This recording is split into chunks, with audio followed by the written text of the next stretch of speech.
नमस्कार दोस्तों, स्वागत है आपका इस लेक्चर में। इस लेक्चर में हम जानने वाले हैं उत्तर वैदिक काल के बारे में। इससे पहले एक लेक्चर में हम ऋग्वैदिक काल के बारे में जानकारी हासिल कर चुके थे कि किस प्रकार से उसमें समाज हुआ करता था, आर्थिक व्यवस्था किस प्रकार से हुआ करती थी, धार्मिक व्यवस्था किस प्रकार से हुआ करती थी, महिलाओं की स्थिति किस प्रकार से हुआ करती थी। आज के इस लेक्चर में हम मुख्य रूप से उत्तर वैदिक काल के बारे में जानकारी हासिल करने वाले हैं। तो उत्तर वैदिक काल के बारे में आप जानते ही होंगे कि 1000 से लेके 500 ईसा पूर्व के जो काल है वो उत्तर वैदिक काल माना जाता है। दरअसल 1500 ईसा पूर्व से लेकर 1000 ईसा पूर्व तक काल माना जाता है ऋग्वैदिक काल। कौन सा काल? ऋग्वैदिक काल माना जाता है। और 1000 से लेकर 600 ईसा पूर्व ये काल जो है ये माना जाता है उत्तर वैदिक काल। इसके बाद में तो महाजनपद काल जो है वो शुरू हो जाता है। ठीक है, तो ये बड़ा ही एक परिवर्तनकारी काल इसको माना जाता है भारतीय इतिहास में। यहाँ पर समाज जो है वो एक चरवाहे समाज से एक व्यवस्थित कृषि समाज में बदल रहा होता है। और इस बार के 2024 के यूपीएससी मेंस में देखिए, किसी ने एक्सपेक्ट नहीं किया था कि मेंस में जो है यहाँ से क्वेश्चन बन सकता है। कोई पढ़ाता भी इतना नहीं है, पर यहाँ से क्वेश्चन बन गया था। तो जो ध्यान से जिसने पढ़ा होगा वो इस क्वेश्चन को जो है वो टेकल कर सकता था। तो यहाँ पर क्या था कि चरवाहे समाज से एक व्यवस्थित कृषि समाज की ओर यहाँ पर परिवर्तन हो रहा था और वर्ण व्यवस्था को संहिताबद्ध कर दिया गया था, जो ऋग्वैदिक काल में नहीं हुआ करती थी। वहां पर कर्म आधारित वर्ण व्यवस्था हुआ करती थी। और यहाँ पर अब देखिए, सप्त सिंधु प्रदेश से इसका विस्तार होता जा रहा था। और अब जो है आर्य कहाँ पर आके बसने लगे थे? गंगा के मैदानों में आकर बसने लग गए थे। और यहाँ पर आके नए नए प्रभावशाली राज्यों का उदय होना शुरू हो जाता है उत्तर वैदिक काल में, जिसने हमारी शास्त्रीय भारतीय सभ्यता की नींव को बहुत ही महत्वपूर्ण रूप से मजबूत किया था। ठीक है, उत्तर वैदिक काल जो है वो लगभग 1000 से 500 ईसा पूर्व जो है इसका काल माना जाता है। और प्रारंभिक वैदिक काल या ऋग्वैदिक काल के बाद में प्राचीन भारतीय इतिहास में एक बड़ा ही परिवर्तन का सूचक इसको माना जाता है। और इस काल में देखिए, धार्मिक हो, सामाजिक हो, आर्थिक हो, तमाम जो क्षेत्र हैं उनमें महत्वपूर्ण बदलाव यहाँ पर आ जाते हैं। ऋग्वैदिक काल में क्या हुआ, देखिए हम कंपेयर करते हुए पढ़ेंगे तभी तो आप समझ पाओगे कि किस प्रकार दोनों में अंतर है। कि इस प्रकार का अगर क्वेश्चन आगे भी कभी बन जाए तो जो है आप संभाल पाओ उस क्वेश्चन को। और आगे मैं लेक्चर के लास्ट में इससे रिलेटेड क्वेश्चंस भी आपको दिखाऊंगा कि किस प्रकार के क्वेश्चन बन सकते हैं। ठीक है, कुछ जो फैक्चुअल क्वेश्चन है वो 1999 2000 में बना करते थे, वैसे क्वेश्चन अब नहीं बनते हैं। ठीक है, तो वो वैसा ज़्यादा हम उतने फैक्ट्स में भी नहीं जाएंगे, मगर अब फिलहाल कैसे क्वेश्चन बन सकते हैं उनको भी हम देखते चलेंगे। ठीक है, तो कृषि प्रधान से और जो खानाबदोश जो जीवन हुआ करता था, यायावर जो जीवन हुआ करता था, उससे अब यह स्थायी समाज की ओर बदलाव हो रहा था उत्तर वैदिक काल आते आते, है ना। इस युग के अगर प्रमुख ग्रंथ देखें हम तो सामवेद, यजुर्वेद, अथर्ववेद इस प्रकार के यहाँ पर ग्रंथ माने जाते हैं। उसके बाद में यहाँ पर देखिए आरण्यक, ब्राह्मण और उपनिषद जो है इनकी रचना भी शुरू हो जाती है। उसके बाद में मध्यकालीन भारत में आकर पुराणों की रचना भी शुरू हो जाती है। किसकी? पुराणों की रचना जो है आकर शुरू हो जाती है। हालांकि इनके बाद में बौद्ध काल के बाद में आके पुराणों की रचना तो यहाँ पर शुरू हो ही जाती है। परंतु पुराणों की रचना आपको याद रखना है कि उपनिषद आरण्यक के काल के बाद में इनकी रचना होती है। उपनिषद क्या हुआ करता था? तो उपनिषद मतलब उपनिषद, पास में बैठकर जो गुरु ज्ञान दिया करते थे वो उपनिषद हुआ करता था। और इनमें वेदों के बारे में ही जानकारी हुआ करती थी।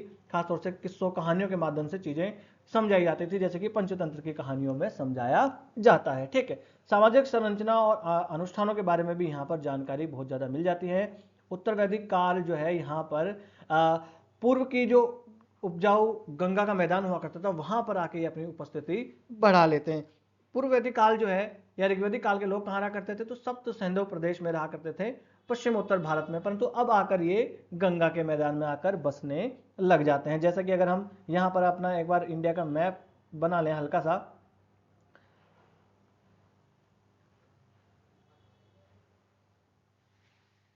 एक बार बस बना लेते हैं हल्का सा, इस प्रदेश को छोड़िए। तो जो ऋग्वैदिक काल वाली जो अपनी सभ्यता हुआ करती थी, जो संस्कृति हुआ करती थी, वो यहाँ पर हुआ करती थी। परंतु अब देखिए आकर ये कहाँ पर शुरू हो जाती है? गंगा के मैदान में आकर यहाँ पर उत्तर वैदिक जो आर्य लोग थे यहाँ पर आकर बसने लग जाते हैं। और यहाँ पर आके जो यहाँ पर जनपद जो है उनका निर्माण होना शुरू हो जाता है। और उसके बाद में महाजनपद भी बनना शुरू हो जाते हैं, जैसे कुरु है, पांचाल है, कौशल है, काशी है, विदेह है। तो इस प्रकार के जो जनपद है उनकी यहाँ पर उपस्थिति शुरू हो जाती है। वर्ण व्यवस्था जो है यहाँ पर संहिताबद्ध कर दिया गया था वर्ण व्यवस्था को। ठीक है, आर्यव्रत, मध्य प्रदेश और दक्षिणापथ जैसे क्षेत्रीय विभाजनों के उद्भव के लिए महत्वपूर्ण हुआ करता था। और उत्तर वैदिक युग ने शास्त्रीय भारत के लिए जो जटिल सामाजिक, राजनीतिक और धार्मिक परिदृश्य हुआ करता था, उसकी नींव यहाँ पर रख दी थी। आज जो हम व्यवस्था देखते हैं हमारे समाज में, 4 वर्ण वगैरह देखते हैं, जातियां वगैरह देखते हैं, गोत्र देखते हैं, विवाह के नियम देखते हैं, जो हम यहाँ पर यज्ञ वगैरह के जो कर्मकांड देखते हैं, ये सब की शुरुआत कहाँ से हो जाती है? यहीं उत्तर वैदिक काल से ही शुरू हो जाती है। उत्तर वैदिक काल की अगर हम राजनीतिक व्यवस्था की बात करते हैं तो इसमें भी एक महत्वपूर्ण परिवर्तन आ चुका था। इस काल में देखिए बड़े बड़े साम्राज्यों का उदय होना शुरू हो जाता है। ऋग्वैदिक काल तो बड़ा ही एक साधारण सा कबीलाई समाज हुआ करता था, मगर अब आते आते बड़े बड़े साम्राज्यों का उदय होना शुरू हो जाता है और राजा जो है उनकी शक्तियां बढ़ने लगती है, उनका ओहदा बढ़ने लगता है। इसलिए फिर जो है वो राजा, है ना, और सम्राट, भोज, विराट, इस प्रकार की उपाधियां धारण करने लग जाते हैं। ठीक है। और इसी काल में आकर राजसी सत्ता का उदय हो जाता है कि राजा जो है उसके अलग अलग प्रोटोकॉल्स बन जाते हैं, राजसी जीवन व्यतीत करने लग जाता है। इस प्रकार के आके प्रोटोकॉल्स भी राजा से रिलेटेड बन जाते हैं। और पहले जो राजा कबीले के जनता द्वारा चुना जाता था, वो अब जो है वो हो जाता है वंशानुगत उसका पद। और जो सभा, समिति, विदत नाम की संस्थाएं थी, उनका महत्व अब हो जाता है समाप्त और राजा रख लेता अपना पुजारी, सेनापति और भी बहुत सारे उच्च अधिकारी हुआ करते थे जो राजा की सहायता के लिए हुआ करते थे। और महिलाओं का अब देखें यहाँ पर कहो कि स्थिति थोड़ी सी डाउन होने लगती है, कमजोर होने लगती है। सभा और समिति नाम की जो संस्थाएं हुआ करती थी, उन संस्थाओं में अब महिलाओं की उपस्थिति को निषेध कर दिया गया कि अब महिलाएं इसमें उपस्थित नहीं हो सकती है। शिक्षा धारण करने के में भी अब महिलाओं की जो है थोड़ा सा निषेध किया जाने लगा। और कर्मकांड और अगर देखें यज्ञ करने में, पूजा पाठ करने में, इनमें भी महिलाओं को अब थोड़ा सा उनकी स्थिति जो है वो थोड़ी सी डाउन होने लग जाती है।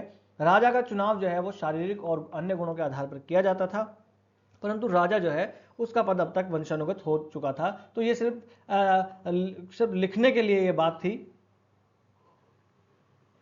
या आप कहो कि सैद्धांतिक ये बात थी कि राजा को जो है उसके गुणों के आधार पर चुना जाता था, ऐसा नहीं था। राजा का पद अब तक आकर वंशानुगत हो चुका था। राजा का पद जो है, राजा का प्रभाव बढ़ाने के लिए राजसूय, अश्वमेध, इस प्रकार के वाजपेयी, इस प्रकार के यज्ञ किए जाने लगे थे। जैसे कि अश्वमेध यज्ञ का हुआ करता था, राजा एक घोड़ा छोड़ देता था और जितनी दूर में वो घोड़ा जाता था वो राजा का पूरा वो साम्राज्य माना जाता था। अगर कोई उस घोड़े को पकड़ता था तो फिर उसको राजा से युद्ध करना पड़ता था। और इस प्रकार से राजसूय और वाजपेयी जैसे यज्ञ भी हुआ करते थे, जिसमें राजा का जो है वो रथ दौड़ाया जाता था और फिर राजा का रथ जो है वो जबरदस्ती आगे निकलवा दिया जाता था, ताकि वो एक प्रभाव बढ़ सके राजा का, कि राजा देखे कितना आप कहो कि बहादुर है या तेज है, इस प्रकार से, है ना। और बहुत सारे अनुष्ठान किए जाने लगे राजा के लिए, जैसे कि राजसूय यज्ञ जो है, इस प्रकार के यज्ञ यहाँ पर किए जाने लगे, जिससे राजा में एक दैवीय शक्ति, क्या शक्ति, दैवीय शक्ति जो है उसका विकास यहां पर हो जाता है कि राजा जो है वो देवता का भेजा हुआ है। किसका? देवता का भेजा हुआ है। इसलिए राजा अगर बच्चा भी है तो उसकी बात आपको माननी चाहिए। प्रशासन में अभी भी ग्राम सभाओं का महत्व तो हुआ ही करता था। देखिए ग्राम सभाओं का महत्व तो अपने मॉडर्न इंडिया तक हम देखें तब भी ग्राम सभाओं का महत्व था ही, और आज भी देखें तो भी ग्राम सभाओं का महत्व है, हुआ ही करता था। अब देखिए राजा जब रहा, स्थायी सेना इस काल तक राजा जो है वो रखने लग जाता है, और अगर स्थायी सेना रखनी है तो आपको कर वसूलना होगा। तो ऋग्वेदिक काल में जो बलि नाम का कर हुआ करता था, जो स्वैच्छिक हुआ करता था, राजा को एक आप कहो कि भेंट के रूप में देते थे, वो आके अब यहाँ पर उत्तर वैदिक काल में आते आते वो एक कर का रूप ले लेता है और वो अनिवार्य बन जाता है। इसलिए फिर उसको वसूल करने के लिए यहाँ पर कर संग्रहकर्ता भी रखा जाता है, जिसे भगदूता कहते हैं। और कोषाध्यक्ष जो संग्रहित्री कहलाता है, और गोविकार्ता जो वन विभाग का प्रमुख था, वो भी यहाँ पर अधिकारी इस प्रकार से नियुक्त किए जाने लगते थे।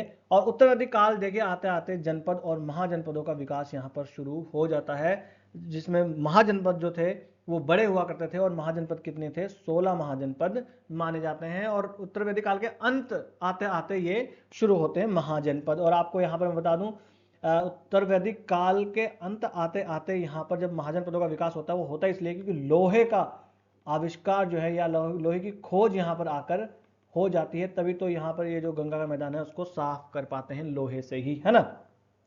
जनपद छोटे राज्य थे और महाजनपद जो है वो बड़े राज्य हुआ करते थे। 16 हुआ करते थे। एक बार मैं बता भी दूं आपको, अंग, मगध, काशी, कौशल, वज्जी, मलचेदी, वत्स, कुरु, पांचाल, मत्स्य, शूषण, अश्मक, अवंती, कंबोज, गांधार, ये 16 जो है वो हुआ करते थे महाजनपद। आपको इतना याद रखने की जरूरत नहीं है। मास्टर को तो याद है बस, ठीक है। और अधिकांश जो है ये सारे के सारे गंगा के मैदान में स्थित हुआ करते थे। यहाँ पर आप देख सकते हो कि अंग है, मगध है, अंग मगध, काशी, कौशल, वज्जी, मलचेदी सब यहाँ पर हुआ करते थे। पूरे के पूरे मत्स्य हैं, जो आज का जयपुर वाला इलाका है वो मत्स्य में आया करता था, ठीक है। फिर अगर हम आगे आए तो उत्तर वैदिक काल की आर्थिक स्थिति की हम बात करें तो अब तक आर्थिक स्थिति में बहुत बड़े बदलाव आ चुके थे। जो ऋग्वैदिक काल यायावर घुमंतु समाज हुआ करता था, अब यहाँ पर स्थायी कृषि की जाने लगती है और कृषि में अधिशेष उत्पादन की वजह से बहुत बड़े साम्राज्यों का निर्माण होना यहाँ पर शुरू हो जाता है। नगरीकरण की शुरुआत यहाँ पर धीरे धीरे होने लगती है और अब जो समाज पशुपालन से आगे बढ़ चुका था। जुताई, बुआई और मड़ाई जैसे कार्य किए जाने लगे थे। गाय का गोबर का उपयोग खाद के रूप में किया जाने लगा था। प्रमुख फसलों के रूप में चावल, गेहूं और ये फसलें उगाई जाने लगी थी। शिल्प कलाओं का विकास इस काल में आते आते हो गया था, है ना। जैसे तांबे का उपयोग यहाँ पर था ही, बुनाई है, चमड़े का काम किया जाता था, बढ़ईगिरी जो है वो भी काम किया जाता था। भाई रथ जो बनाए जाते थे वो बड़े ही तो बनाएगा, तो इस प्रकार के यहाँ पर हुआ करते थे। प्रसिद्ध मिट्टी के बर्तन जो है ना, जैसे यहाँ पर प्रसिद्ध है उत्तराधिक काल का चित्रित धूसर मृदभांड। हालांकि यहाँ पर लाल काले बर्तन इस प्रकार से मृदभांड मिले, मगर यहाँ का जो महत्वपूर्ण हुआ करता था वो था चित्रित धूसर मृदभांड, जिसे कहते हैं पेंटेड ग्रे पोट्री उसे कहा जाता था। यहाँ पर आप चित्र में भी देख सकते हैं, ठीक है। तो और नागरिक जीवन जो है उसमें स्थायित्व यहाँ पर आ गया था। लोग लकड़ी और ईंटों के मकानों में रहने लग गए थे। व्यापार वाणिज्य में भी बहुत वृद्धि यहाँ पर हो गई थी, तभी तो महाजनपद जो है वो विकसित हो पाए। समुद्री यात्राओं का उल्लेख भी यहाँ पर मिलता है। अगर व्यवसाय देखें तो धोबी का, कसाई का, मछुआरे का, हलवाई का, रस्सी बनाने वाले का, इस प्रकार से व्यवसाय यहाँ पर हो जाते हैं। धातुओं में हम देखें तो सोना, तांबा, कांसा और लोहे के उपयोग से भी ये परिचित हो गए थे। याद रखना है आपको कि सिंधु घाटी सभ्यता के लोग लोहे से परिचित नहीं थे और ऋग्वैदिक काल के लोग भी लोहे से परिचित नहीं हुआ करते थे। लोहा उत्तर वैदिक काल के अंत में आके जो है इसकी खोज हो पाती है। अगर इसका सामाजिक जीवन देखें उत्तर वैदिक काल का तो हम देखेंगे कि सामाजिक स्थिति में जाति व्यवस्था अपूर्ण रूप से विकसित यहां पर हो चुकी थी। जो वर्ण व्यवस्था थी, वर्ण व्यवस्था ऋग्वेद काल में जो है वो कर्म आधारित हुआ करती थी। कब? ऋग्वेद काल में। मगर अब आते आते वो जन्म आधारित होना शुरू हो जाती है। अब उत्तर वैदिक काल में आते आते वो जन्म आधारित जो है वर्ण व्यवस्था शुरू हो जाती है और वर्ण जो है वो चार होते हैं, ब्राह्मण है, क्षत्रिय है, वैश्य है और शूद्र है। ये चार प्रकार के वर्ण हो जाते हैं। और फिर जो है यहाँ पर वैदिक जो तीन वर्ण हैं ऊपर के, ब्राह्मण, क्षत्रिय और वैश्य, ये जो है क्या कर सकते थे कि ये उपनयन संस्कार ये कर सकते थे, वैदिक मंत्रों का जाप कर सकते थे, धार्मिक साहित्य पढ़ सकते थे, पढ़ लिख सकते थे। और बाकी जो शूद्र है उनको यह कह दिया कि आप उपनयन संस्कार नहीं कर सकते, धार्मिक ग्रंथ आप नहीं पढ़ सकते, गायत्री मंत्र का जाप भी आप नहीं कर सकते। इस प्रकार से इनको वंचित कर दिया जाता है। इनको कह दिया जाता है कि आपका काम है, आप सिर्फ सेवा करेंगे ऊपर के तीनों वर्णों की, ठीक है। उसके बाद में हम देखें तो उत्तर वैदिक काल के सामाजिक जीवन में और भी बहुत सारे बदलाव आते हैं। जैसे जाति की व्यवस्था का विकास यहाँ पर आकर हो जाता है। जो जो काम कर रहा था उसको वही वाली जाति यहाँ पर दे दी जाती है, ठीक है, और वो जन्म आधारित वहां पर हो जाती है, ठीक है। पर अभी भी जाति व्यवस्था उतनी कठोर नहीं थी जितनी कि गुप्त काल में आकर जो जाति व्यवस्था है वो कठोर हो जाती है। परिवार में पिता है उसकी स्थिति बढ़ जाती है, क्योंकि अब जो है पिता जो है वो बहुत सारी पत्नियां रखने लग जाता है। तो पत्नियां रखना और जमीन रखना, गाय रखना, ये जो है वो एक संकेत बन जाता है, या आप कहो कि ये उसकी स्टेटस का पार्ट बन जाता है ज़्यादा पत्नियां रखना, कि जिसके बाद जितनी ज़्यादा पत्नी और जितनी ज़्यादा ज़मीन होगी उसका प्रभाव उतना ही ज़्यादा होगा। तो पिता जो है उसकी स्थिति बढ़ जाती है। अगर पिता चाहता तो अपने पुत्र को उसका जो अधिकार मिलता था, ज्येष्ठाधिकार, उससे बाहर उसको कर सकता था, कि ठुकरा सकता था कि मेरी संपत्ति का मालिक अब तू नहीं होगा। हालांकि पुत्र की प्राप्ति के लिए फिर भी अब तक जो है यहाँ पर यज्ञ वगैरह किए जाते थे। पुत्रियों की प्राप्ति के लिए कोई यज्ञ वगैरह नहीं किया जाता था। इसलिए देखिए महिलाओं की स्थिति में यहाँ पर गिरावट आ जाती है, ठीक है। संपत्ति का उत्तराधिकार महिलाओं को नहीं मिला करता था। महिलाओं को राजनीतिक सभाओं से भी अब भंग कर दिया गया था, कि आप सभा और समिति जो हुआ करती थी ऋग्वेदिक काल में, वैसे संस्थाओं में अब महिलाएं नहीं जा सकती थी। और धर्मशास्त्र जो है और वो भी अब नहीं कर सकती थी, है ना। हालांकि कुछ महिलाओं ने धर्मशास्त्रों का ज्ञान भी हासिल किया, कुछ धार्मिक अनुष्ठानों में भी भाग लिया, जैसे कि लोपा, मुद्रा, घोषा, अपाला, ऐसी जो विदुषी महिलाएं थी उन्होंने, हालांकि बहुत कम एग्जाम्पल इसके देखने के मिलते हैं, ठीक है। विवाह व्यवस्था में जाति के आधार पर विवाह के नियम बन गए थे, कि एक ही जाति जो है उसमें विवाह होंगे, जाति के बाहर विवाह नहीं होंगे, एक ही गोत्र में विवाह नहीं होंगे, ऐसे भी चीजें यहाँ पर विकसित हो गई थी। जैसे आज हमारे समाज में है ना कि एक गोत्र में शादी करना निषेध है, वैसा उस काल में भी होने लग गया था, और वर्ण के बाहर भी शादी नहीं की जा सकती थी, है ना। शिक्षा में जो है वो छात्र शिक्षक के पास जाते थे और वहां पर जाकर फिर विद्या ग्रहण किया करते थे। और इस काल में आके जो है वो 4 प्रकार के आश्रम शुरू हो जाते हैं, ब्रह्मचारी, गृहस्थ, वानप्रस्थ, तो संन्यास आश्रम आके इस काल में आके जुड़ जाता था। ठीक है, गोत्र प्रणाली इस काल में शुरू हो जाती है। एक ही गोत्र जो है वो गोत्र के लोग आपस में विवाह नहीं कर सकते थे। धार्मिक प्रथाएं जो है वो भी इस काल में आते आते बहुत बदल जाती है। इंद्र और अग्नि का महत्व इस काल में आके कम हो जाता है, और रुद्र और विष्णु का महत्व जो है वो बढ़ जाता है। ठीक है, शूद्रों के देवता हुआ करते थे पूषण, शूद्रों के अपने ही देवता थे, बेचारों को उस व्यवस्था में तो रखा ही नहीं, वर्ण व्यवस्था में ठीक से, तो उनको तो सेवक मान लिया गया, तो उनको धर्म ग्रंथ और उनको पढ़ने की आज्ञा नहीं थी, गायत्री मंत्र पढ़ने की आज्ञा नहीं थी, तो इन्होंने अपना एक नया देवता बना लिया पूषण, है ना। अन्य देवता जैसे अश्विनी, सावित्री, सूर्य की पूजा भी इस काल में आने लगी थी, और मूर्ति पूजा के संकेत हमें इस काल में आके थोड़े थोड़े दिखाई देने लग जाते हैं। बलि प्रथा की शुरुआत इसमें हो जाती है, और बलि खूब ज्यादा मात्रा में दी जाने लगती है। ऋग्वेदिक काल में जो बलि एक ऐच्छिक या स्वैच्छिक एक कर हुआ करता था, इस काल में आते आते बलि जो है वो अब दी जाने लगी थी, जैसे कि जानवरों या नर बलि जो है, नर बलि भी यहाँ पर दी जाने लगी थी। और बलि से तो इतने परेशान हो जाते हैं कि इससे परेशान आकर ही बाद में महाजन काल जनपद काल में बुद्ध और जैन, बौद्ध और जैन धर्म का विकास होता है, और उनका महत्व, वो परेशान इस बलि प्रथा से ही हो जाते हैं, और यहाँ का समाज भी परेशान बहुत हो जाता है, क्योंकि जो जितनी बलि देगा वो उसका उतना प्रभाव माना जाएगा। ऐसा यहाँ पर हो गया था, क्योंकि यज्ञ जो है बहुत ही आडंबर पूर्वक और कर्मकांड पूर्वक यहाँ पर यज्ञ होने लगे थे। जो यज्ञ हुआ करते थे उसमें खूब ज्यादा पशु बलि दी जाती थी, जो जितने ज्यादा पशुओं की बलि देते थे, और पशु क्या गाय की बलि खूब दी जाती थी, है ना। यज्ञ में मंत्रों का उच्चारण जो है वो महत्वपूर्ण हो गया था, और शुद्ध उच्चारण होना चाहिए। अगर यज्ञ में अगर उच्चारण गलत हुआ तो यज्ञ का फल नहीं मिलेगा, पूरा का पूरा कर्मकांड यहाँ पर आकर शुरू हो जाता है। तो इतना कर्मकांड ऋग्वेदिक काल में नहीं हुआ करता था। बलि में देखिए गाय का, सोना, कपड़ा और घोड़े, इस प्रकार से बलि दिए जाते थे। आपको सोने की बलि कैसे दे सकते हैं, तो बलि मतलब भेंट भी तो एक होता है ना।